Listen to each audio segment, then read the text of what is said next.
예, 베스트 애널리스트에게 듣는 하반기 업종 전략, 오늘은 정유, 화학, 에너지 쪽 이야기 해보도록 하겠습니다. 대한민국 베스트 애널리스트 대상 화학 에너지 부분 수상한 하나금융투자의 윤재성 연구원과 오늘 함께하도록 하겠습니다. 어서 오십시오. 네, 안녕하세요. 수상 축하드립니다. 네, 감사합니다. 예. 네. 항상 수상 축하드린다고 이렇게 제가 웃으면서 다른 분들한테도 인사는 하는데 참 네. 힘든 시간 보내셨을 것 같고 네. 특히 정유 에너지 쪽 담당하시는 애널리스트께서는 네, 코로나 터지고 나서 지옥도 갔다가 네, 천국도 맞습니다. 잠깐 맛봤다가 뭐 그런 네. 것 같습니다. 하나하나 물어보도록 할 텐데 네, 안 좋은 것부터 해볼까요? 국제유가. 네, 구체적으로 뭐 앞으로 전망 얘기 듣기 전에 그냥 개인적으로 궁금해서 네, 5월 선물 마이너스로 떨어졌을 때 네. 그때 좀 어떠셨어요? 이 느낌이. 뭐 처음 보는 상황이니까 네. 저도 굉장히 당황은 했고요. 근데 이제 지속 가능하기는 좀 어려운 상황이긴 했다 보니까 뭐 회복할 거라는 생각은 했었습니다. 근데 생각보다 더 빠르게 회복이 됐었던 것 같고요. 예. 네. 근데 지금 40불까지 올라왔는데 여기서 추가적으로 더 상승하기는 전 좀 어렵다고 생각은 하고 있습니다. 그러면 저도 그 네. 국제유가 레인지에 대해서 많은 전문가들한테 물어봐도 뭐 한 35달러에서 뭐 많으면 이제 40달러까지는 예상하는데 그 네. 위로 보는 사람들은 없고 네. 뭐 35에서 40달러를 상단으로 해도 이게 올해 안에 뭐 안 올 수도 있다라고 한 2달 전까지만 해도 그런 얘기들을 했었거든요. 그렇죠. 그러면 이제 다시 상방보다는 하방 쪽으로 좀 베팅을 할 수밖에 없는 건가요? 예, 아무래도 공급적인 요인으로 유가가 올랐던 거기 때문에 예. 뭐 인위적인 감산 조절이 있었잖아요. 그 부분들이 이제는 유가가 올라왔기 때문에 정상화될 가능성이 있다라고 생각을 하고 있고, 예. 그래서 공급 측면에서 보면 추가적인 감산 힘들다. 그리고 오히려 증산 쪽으로 돌아설 가능성들이 좀 보이기 시작한다라는 측면에서 유가는 일단 상방은 좀 막혀 있다고 보시면 될 것 같고요. 또 하나 보실 건 수요죠. 수요 측면에서 보면 지금 항공유 수요가 워낙 나쁜 상황이다 보니까 예. 사실 정유사들이 지금 가장 큰 숙제가 이 남아도는 항공유를 어떻게 처리할까에 대한 게 가장 고민이거든요. 네. 근데 항공유를 휘발유로 바꿀 수가 없어요. 그러다 보니까 가장 할 수 있는 최선의 선택은 가동률을 줄이는 겁니다. 네. 근데 원유 수요의 가장 큰 부분이 정유사들이 처리를 해주는 부분이기 때문에 예. 정유사의 가동률이 올라오지 못한다면 사실 원유 수요가 드라마틱하게 개선되기는 어렵죠. 그리고 글로벌 1등 정유 지역이 미국입니다. 네. 거기가 글로벌 MS가 20%가 되는데 미국 가동률이 원래는 90% 넘었었는데요. 지금 70%밖에 안 됩니다. 네. 그러니까 그만큼 원유를 정제해서 나오는 휘발유라든지 항공유의 수요가 워낙 안 좋기 때문에 네. 이 정유사들이 원유를 처리할 수 있는 여력 자체가 별로 없다 이렇게 생각하시면 됩니다. 그래서 공급은 늘어날 가능성이 있고 수요는 드라마틱하게 개선되기 어렵기 때문에 유가는 추가적인 상승을 보시긴 좀 어렵지 않을까라고 생각하고 있습니다. 그러면 정유주들의 주가 전망도 한번 해보도록 할 텐데 사실 국내 정유주 같은 경우에 정제 마진도 뭐 사실 이게 다라고 볼 수 있을 정도로 굉장히 중요한데 네. 여기도 뭐 마이너스 때이기도 하고 그렇죠. 유가 상황 자체도 안 좋다면 글쎄요 이거는 당분간은 그러니까 펀더멘털적으로 회복하기에는 쉽지 않아 보이는데 어떻습니까? 일단 지금 항공유 수요가 뭐 앞서도 말씀드렸지만 워낙 나쁜 상황이다 보니까 네. 지금 항공유의 가격이 원유 가격보다 더 낮습니다. 그러니까 마진으로 따지면 마이너스 마진이라고 그렇죠. 보시면 될 것 같고요. 휘발유가 최근 들어서 락다운이 전 지역에서 이제 해제가 되면서 조금씩 좋아지긴 하지만 여전히 BEP 수준이라고 보기는 어려운 상황이거든요. 그래서 주요 제품들의 마진이 지금 마이너스권에 있다라고 생각하시면 될 것 같고요. 이런 상황을 고려해 보면 사실 3분기 그리고 4분기까지 보더라도 정제 마진의 뚜렷한 회복은 나타나기 어렵다고 생각하고 있고, 그럼 사실 정유사들이 유가 상승으로도 돈을 벌지만 네. 사실 유가 상승이라는 건 일시적인 요인들이고요. 네. 구조적으로 돈을 잘 벌려면 정제 마진이 좋아야 되는데 그렇죠. 그러기 쉽지 않은 환경이라고 말씀드리고요. 그래서 적어도 올해까지는 정유사들의 실적은 좀 부진할 가능성이 높다. 이렇게 판단을 하고 있습니다. 정유사 입장에서 좀 이런 얘기할 때 항상 저는 속도 얘기도 하는데 국제유가 뭐 빠지고 올라가는 속도가 워낙 가파르다 보니까 그렇죠. 이것도 좀 리스크가 될 것 같고 사실 그러면 이제 신규 진입하는 것보다는 갖고 계신 분들 입장에서는 네. 뭐 솔직히 말해서 이제 버티는 수밖에 없는 영역이기도 한데 그렇죠. 뭐 일각에서는 뭐 배당 매력이 있는 거 아니냐. SOL 같은 경우에 뭐 한번 뒤통수 맞긴 했습니다만 네. 이런 얘기들도 하고 아니면 국제유가가 반등을 언젠가는 할 테니 네. 그때까지 노려보면 그래도 플러스권으로 올라올 수 있지 않겠냐라는 얘기들을 합니다. 어떻게 네. 보십니까? 올해 1분기에 정유사들의 적자 폭이 굉장히 컸습니다. 뭐 SK 이노베이션 2조 가까운 적자를 냈고 SOL은 1조 가까운 적자를 냈었는데 예. 지금 2분기 상황도 사실은 적자 가능성이 매우 높다라고 생각하고 있습니다. 그러면 1, 2분기 합산을 해보면 여전히 조원대, 몇 조 원대 적자 상황이거든요. 거기다가 SK 이노베이션이랑 SO일은 지금 순차입금도 굉장히 많이 늘어났습니다. 네. SK 이노베이션은 배터리 투자 때문에 순차입금이 늘어났고요.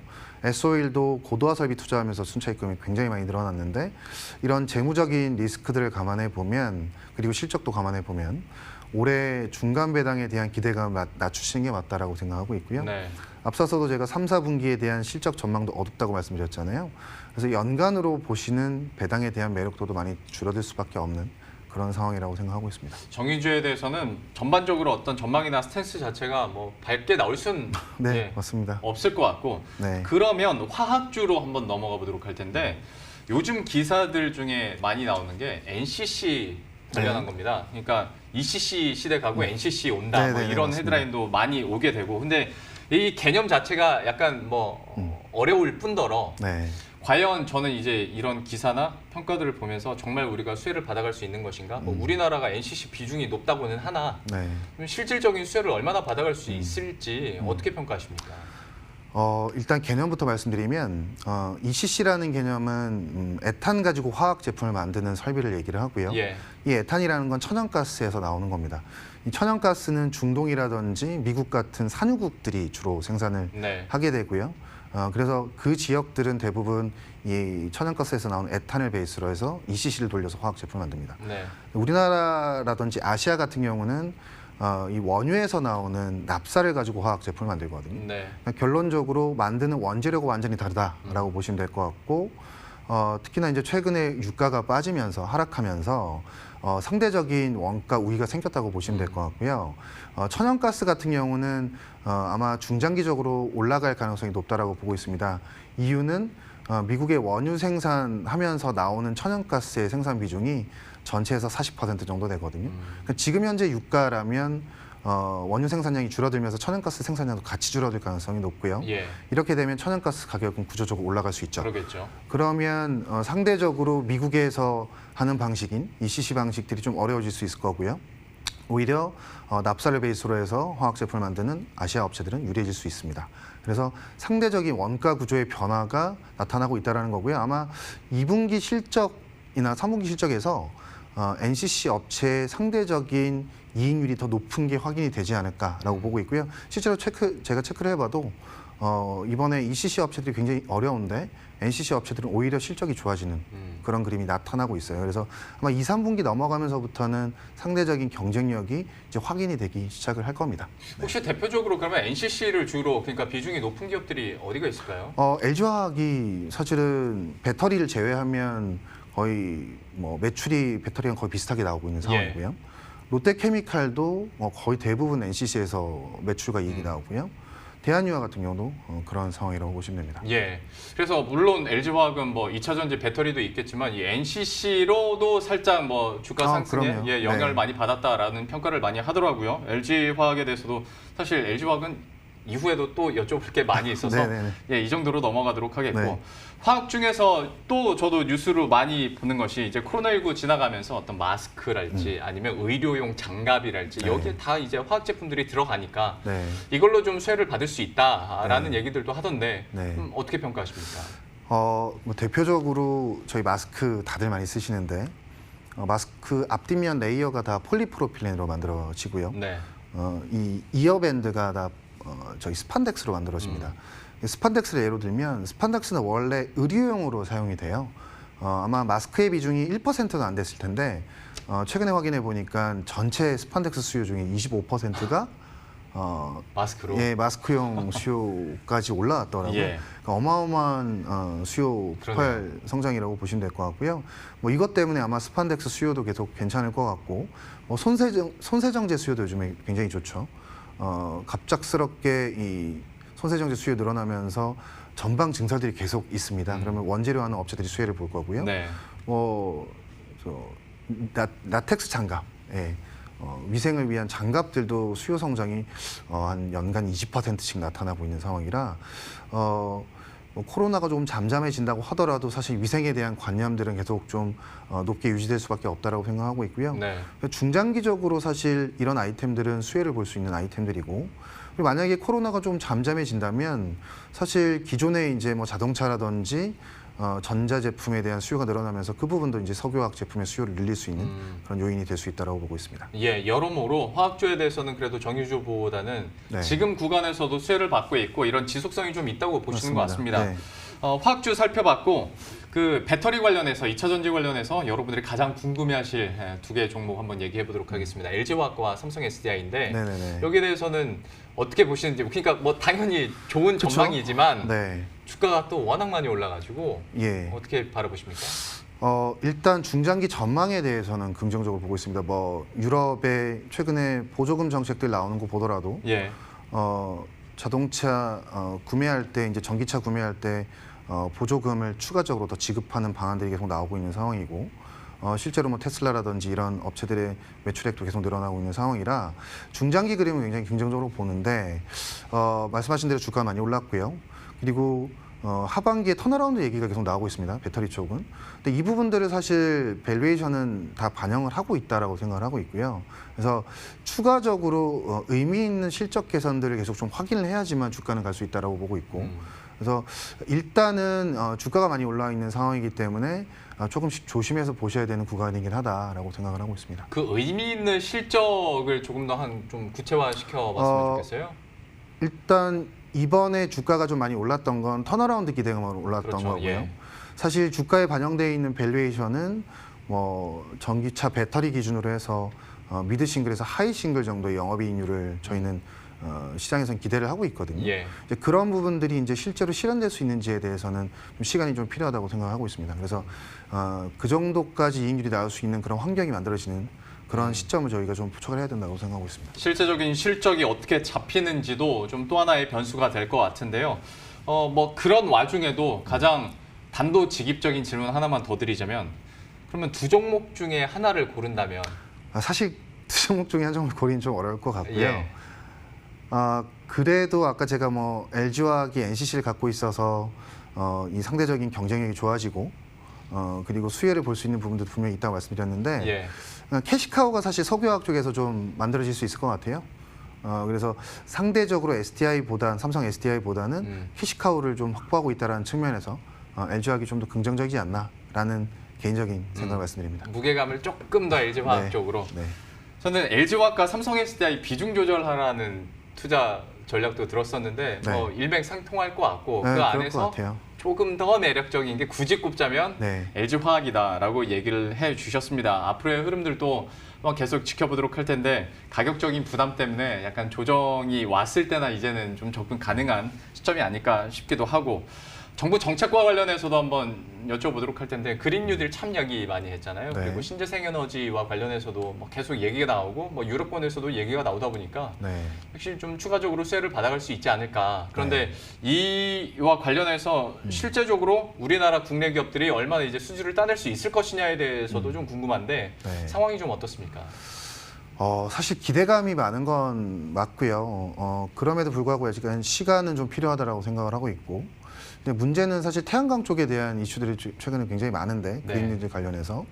근데 지금 코로나가 유럽이나 미국 쪽에 워낙 다시 또 폭증하고 있는, 환자들이 폭증하고 있는 추세이기 때문에 사실 이 태양광 설치 수요 자체가 유럽, 미국 쪽이 굉장히 안 좋습니다. 네.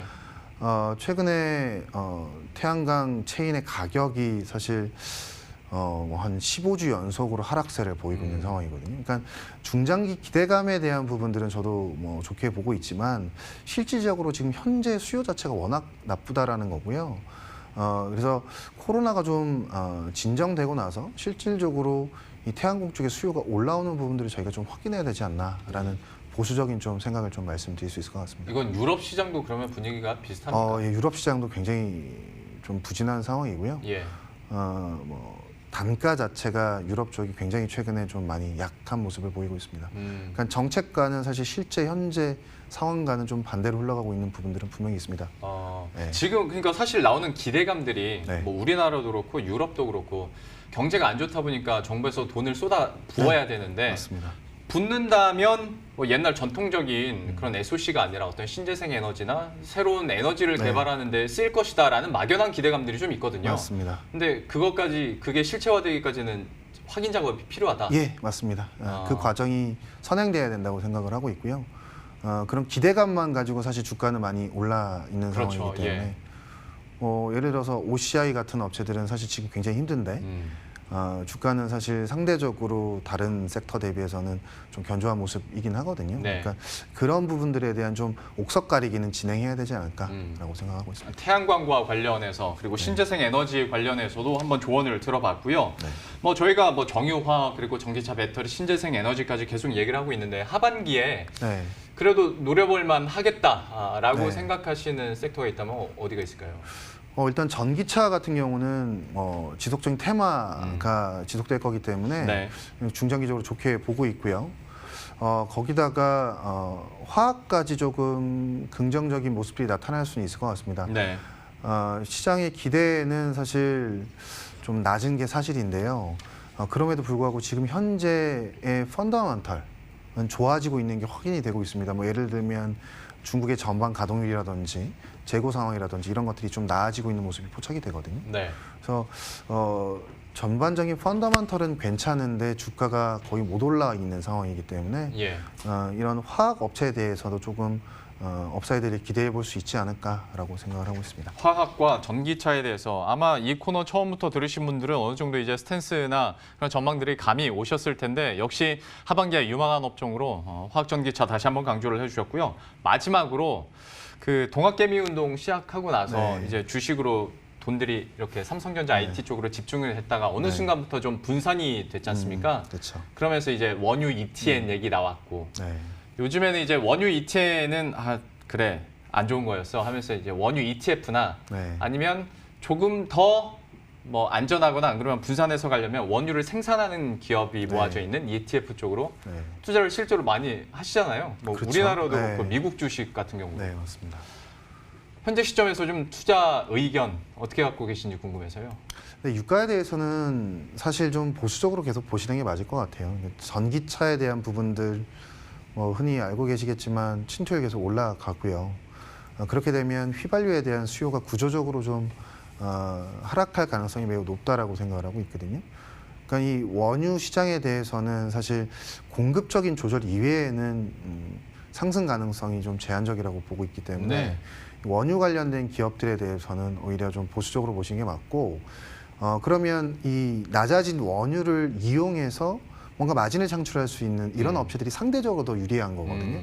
그런 관점에서 사실 저는 화학을 추천을 드리는 거예요. 예. 원재료 그러니까 그 원유를 원재료로 갖고 그렇죠. 뭔가를 만드는 맞습니다. 가치 생성을 하는 기업들을 예. 노려라. 예. 그런 업체들이 차라리 중장기적인 그림도 밝을 수가 있죠. 네.